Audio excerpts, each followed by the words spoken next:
सीमा जी ने 20,000 वोटों से चुनाव जीत लिया। अरे बधाई हो सीमा भाभी, अब तो आप वार्ड की पार्षद बन गई हैं। अब तो हमारे काम आप ही करवाएंगी।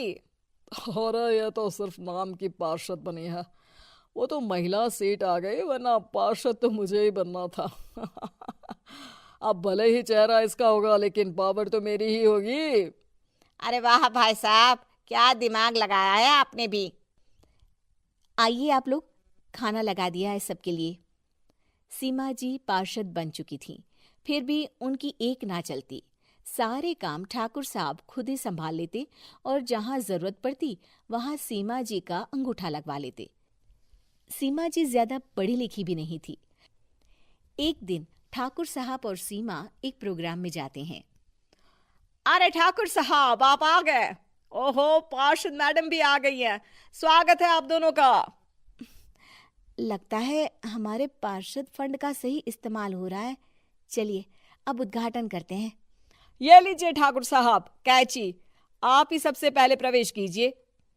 सब लोग आगे निकल जाते हैं और सीमा जी पार्षद होने के बावजूद भी पीछे खड़ी रह जाती हैं। वो देखती हैं कि वेलकम बोर्ड पर उनका नाम है, लेकिन महिला होने के कारण कोई उनका सम्मान नहीं कर रहा। अगले दिन एक आदमी उनके घर आता है। अरे ठाकुर साहब नमस्कार। कल ना हम नोटिस किए कि हमारा घर तो अवैध है और नगर निगम वाले उसे तोड़ने आ रहे हैं। अरे कुछ कीजिए ना ठाकुर साहब। देखो भाई, मैं तो ज्यादा कुछ कर नहीं सकता, पर अगर तुम सबकी जेब गर्म कर दो तो कुछ हो सकता है। कुल मिलाकर 4 लाख लगेंगे। अरे 4 लाख ठाकुर साहब? अरे भाई, मैं अपने लिए नहीं मांग रहा हूँ। दरोगा है, इंजीनियर बाबू है, बड़े साहब है, सबको देना पड़ता है ना थोड़ा थोड़ा। बोलो है मंजूर? तभी वहां अचानक सीमा जी आ जाती हैं। अरे ये आप क्या कर रहे हैं? पहले इन्हीं लोगों से तो आपने वोट मांगे, अब इनसे ही पैसे ले रहे हो। अरे चुप रहो तुम, तुम्हारा काम है सिर्फ अंगूठा लगाना, तुम वही किया करो। मुझे दूसरे काम तुम मत सिखाओ, समझी? और तुम ना जाओ, अब पैसे लेकर आओ, वरना जेसीबी किसी भी वक्त आती होगी। सब कुछ ऐसे ही चलते रहता है। एक दिन सीमा जी और ठाकुर साहब को एक लोकल मीटिंग में बुलाया जाता है। वहां पर कई और अधिकारी लोग भी मौजूद रहते हैं।